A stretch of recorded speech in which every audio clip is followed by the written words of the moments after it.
जन हुंकार के इस एपिसोड में आप सभी का बहुत बहुत स्वागत है। मैं हूं महेश बहुगुणा, आप देख रहे हैं जन हुंकार एपिसोड। आज के जन हुंकार एपिसोड में देंगे आपको सुप्रीम कोर्ट के लैंडमार्क जजमेंट की अहम जानकारी, आपके लिए, अपनों के लिए और आपके ज्ञान के लिए।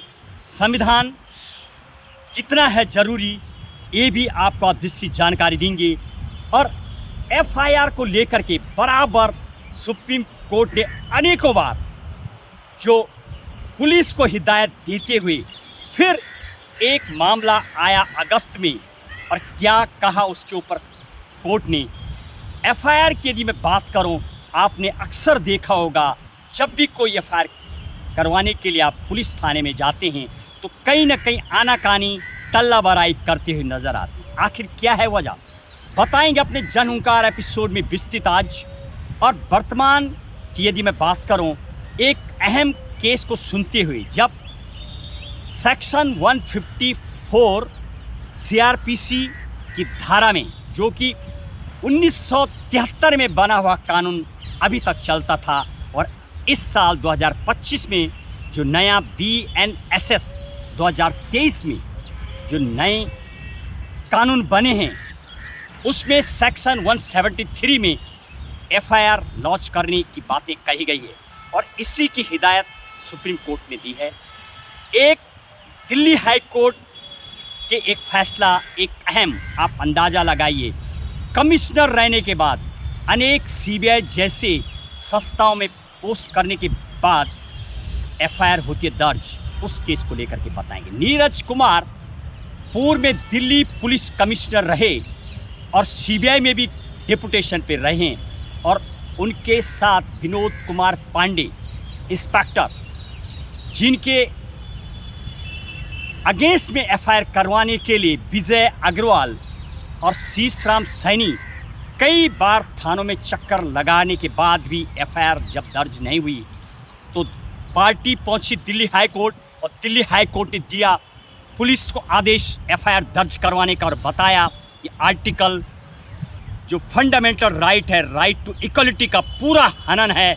चाहे कोई कमिश्नर हो या प्रधानमंत्री, राष्ट्रपति, संविधान सबको राइट टू इक्वलिटी की एक मौलिक अधिकार देता है। उसके तहत केस हुआ दर्ज, और हाई कोर्ट के ऑर्डर के बाद जब एफआईआर दर्ज हुई तो नीरज कुमार पूर्व दिल्ली पुलिस कमिश्नर और सीबीआई में रहे, उनके साथ inspector Vinod Kumar Pandey supreme court पहुंचे और की गुजारिश केस को ख़त्म करने की, लेकिन सुप्रीम कोर्ट ने दिल्ली हाई कोर्ट की इस फैसले पर लगाई मोहर और कहा बिल्कुल एफआईआर होनी चाहिए। और उसी के साथ पूरे भारत के पुलिस थानों को और पुलिस को एक और आदेश जारी करते हुए कुछ खास गाइडलाइन जारी की एफआईआर को लेकर के, और ये भी कहा है कि एफआईआर दर्ज करना एक अधिकार है नागरिकों का, आप मना नहीं कर पाएंगे।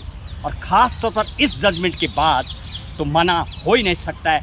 साफ का है, पुलिस का काम जब कोई एफआईआर करने आता है, सही है गलत, क्या हुआ नहीं हुआ, ये पावर पुलिस को नहीं होती है। पुलिस को एफआईआर करनी होती है तब जब पुलिस इन्वेस्टिगेट करती है, चार्जशीट तैयार करती है, तब पुलिस को एक पावर मिल जाती है। लेकिन एफआईआर करना ही होगा जब ये पता लग जाता है कि इन्फॉर्मेशन कॉग्निजेबल की है।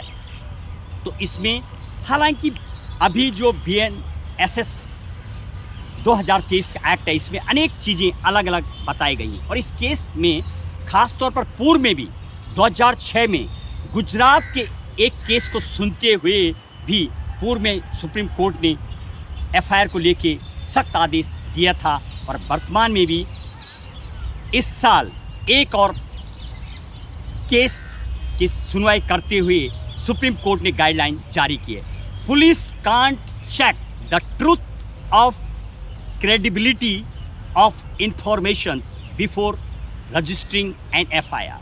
पुलिस एफआईआर दर्ज के दौरान ये